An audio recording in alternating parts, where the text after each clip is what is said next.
राजस्थान का तपता हुआ रेगिस्तान, दूर दूर तक फैली रेत की लहरें, जैसे सुनहरे समुद्र की लहरें जम गई हों। इसी रेगिस्तान के पास बसे छोटे से गांव धौलसर में एक दिन अचानक यह ऐलान हुआ, भाई लोगों, कल से गांव से ऊंट यात्रा शुरू होगी। ऊंट पर बैठकर सब लोग रेगिस्तान की सैर करेंगे, कैंपिंग करेंगे और मजे से रात गुजारेंगे। गांव वाले सुनकर हैरान भी हुए और खुश भी। गांव का सबसे शरारती लड़का पप्पू तुरंत बोला, वाह, ऊंट की पीठ पर बैठकर राजा महाराजा जैसा मजा आएगा। मैं तो सबसे आगे ऊंट दौड़ाऊंगा। बुजुर्ग रमू काका हंसकर बोले, अरे पप्पू, ऊंट कोई साइकिल नहीं है जो तेरी घंटी बजाकर भागेगा। संभल कर बैठना, वरना रेत पर ऐसे गिरेगा जैसे आलू के बोरे। गांव भर में चहल पहल मच गई।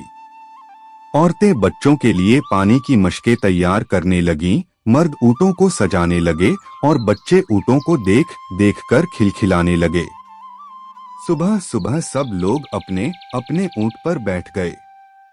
आगे आगे ऊँट वाला गफूर था, जो ऊँटों को हुक हुक कहकर चला रहा था। ऊँट भी अपनी ऊंची गर्दन उठाकर ऐसे चल रहे थे जैसे कोई परेड हो रही हो।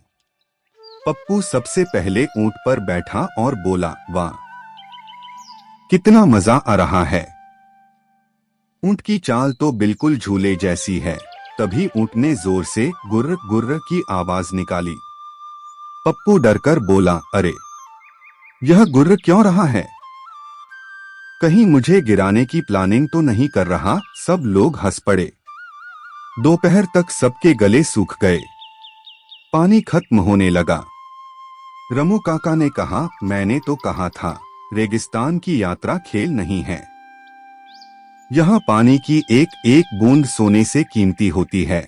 पप्पू बोला, काका, पानी नहीं है तो कोई बात नहीं, ऊँट का दूध पी लेते हैं। गफूर ऊँट वाले ने ठहाका लगाते हुए कहा, अरे पागल, ऊँट कोई नल नहीं है जो घुमा दोगे तो दूध निकलेगा। पहले ऊँटनी पकड़नी पड़ेगी, वो भी बड़ी मुश्किल से। सब हंसते हंसते प्यास भी भूल गए। शाम होते ही सबने रेगिस्तान के बीच तंबू गाड़े। आग जलाकर रोटियां सेंकी गईं। पप्पू ने चुपके से सब्जी में मिर्च ज्यादा डाल दी। जैसे ही सबने पहला निवाला खाया, सबकी आंखों से आंसू निकलने लगे। रमू काका बोले, अरे किसने बारूद डाल दिया खाने में? पप्पू हंसते हंसते बोला, मैंने डाली ताकि ठंडी रेगिस्तानी रात में सबको गर्मी लगे।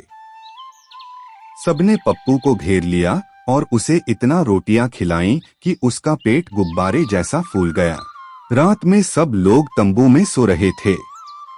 तभी पप्पू का ऊँट धीरे धीरे उसके तंबू में घुस आया और उसकी रोटियों की गठरी खाने लगा। पप्पू नींद में उठकर चिल्लाया, चोर, चोर। सब लोग डंडे लेकर दौड़े, लेकिन देखा कि चोर कोई नहीं, ऊँट ही पप्पू की रोटियां खा रहा था।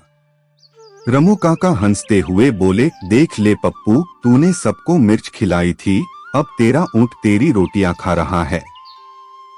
यही है रेगिस्तान का इंसाफ। अगली सुबह सब वापस गांव लौटे। सबने माना कि ऊंट यात्रा बहुत मजेदार थी, मगर रेगिस्तान में रहना आसान नहीं है।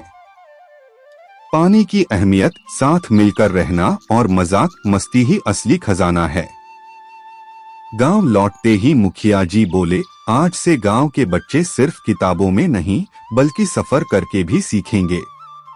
पप्पू ने हमें हंसाया भी और सिखाया भी कि मजाक अपनी जगह है, पर मुश्किल जगह पर समझदारी भी जरूरी है।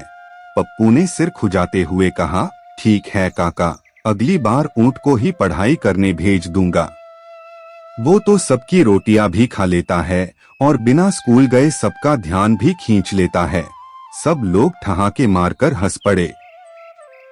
रेगिस्तान की कठिनाइयां हमें पानी की कीमत, एकता और धैर्य का महत्व सिखाती हैं। हंसी मजाक जीवन को आसान बनाता है, मगर मुश्किल हालात में समझदारी सबसे बड़ा हथियार है।